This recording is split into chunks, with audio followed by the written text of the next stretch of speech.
I have pretty much made up my mind to run for class president. What the school wants is a candidate who cannot be injured by investigation of his past history, so that the enemies of the candidate will be unable to rake up anything against him that nobody ever heard of before. If you know the worst about a candidate to begin with, every attempt to spring things on him will be checkmated. I plan to enter the field with an open record. I'm going to own up in advance to all the bad stuff I've ever done, and if any voter is disposed to prowl around my biography in the hope of discovering any dark and deadly deed that I have secreted, well then, let them.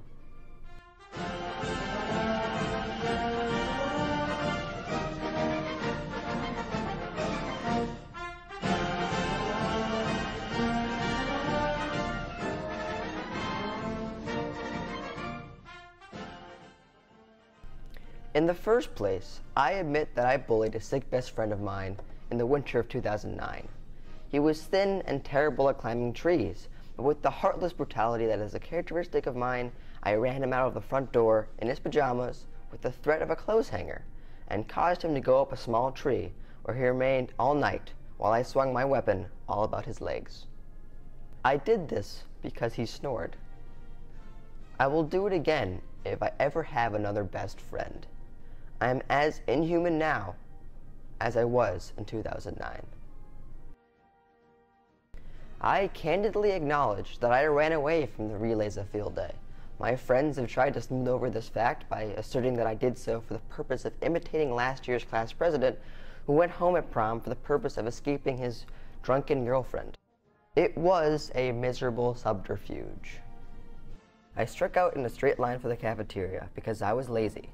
I wanted my team to win, but I preferred to have somebody else win for it. I entertain that preference yet. If my reputation can be obtained only at the cannon's mouth, I am willing to go there for it, provided the cannon is empty. If it is loaded, my only plan or purpose is to get over the fence and go home. This seems to be Napoleonic in its grandeur. The rumor that I buried a dead aunt under my tree was also correct. The tree needed fertilizing, my aunt had to be buried, and I dedicated her to this high purpose. Does that make me unfit for the class presidency? The handbook of our school does not say so. No other student was ever considered unworthy of this position because he fed his trees with his dead relatives. Why should I be selected as the first victim of this absurd prejudice? Those are about the worst parts of my record. On them I come before the student body. If my school doesn't want me, I will go back again. But I recommend myself as a safe man, a man who starts from the basis of total depravity and proposes to be fiendish to the last.